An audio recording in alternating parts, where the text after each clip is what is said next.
So, from Taxi Driver to Master Gardener, your movies, as always, reflect contemporary themes. And in this particular case, I think about white supremacism and racial tensions. I would like to know, in your opinion, how America has changed during all these years. Well, there are always a lot of sort of themes out there. And you have a metaphor, whether it's a minister, a card player, a gardener. So the minister somehow is involved with climate collapse. And the card player is involved with a history of torture.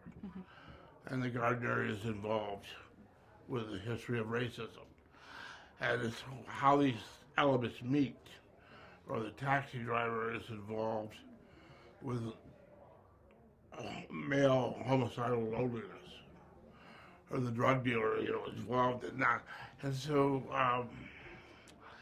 when you get an interesting metaphor, like a gardener, and a societal problem, and you just sort of figure out how they interact.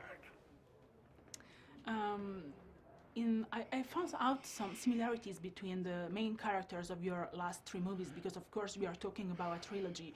But what really surprised me is the sense of hope that this movie has, and I would like to know why you choose that ending.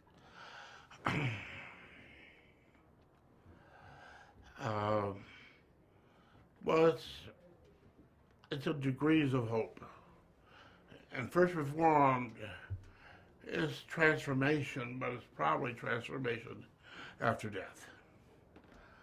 Card counter is transformation by being reincarcerated, by going back to jail. And here is transformation by being a gardener again.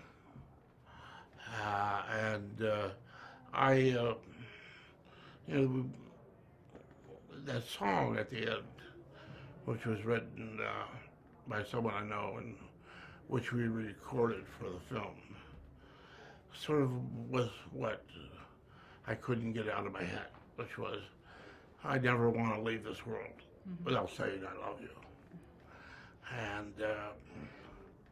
And that's a personal message as well as a global one.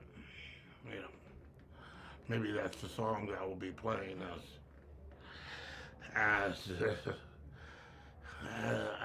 earth comes to its demise.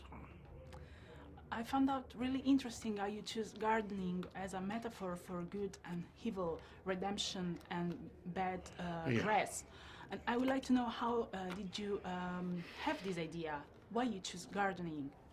Well, it's probably the oldest metaphor in history. Whether it's the Garden of Eden or some other place, the serpent and the tree and the garden and the man and the woman. That's been used by artists for thousands and thousands of years. So, it's an interesting way to think about life as the potential of seeds to grow, or the other way of purifying, it's kind of an evil way. So it's a rich metaphor. As much as other characters you created, Norvell is haunted by his past. But in this particular case, his past is printed on his skin. And I would like to know... And he leaves it there. If you wanted to suggest that we can avoid face our past. I don't think he can. It's there. He wears it every day. And he's chosen to leave it there. Now he's promising to take it off. But it reminds him of who he was, and therefore who he can be again. Thank you so much for your time. It's been a really honor.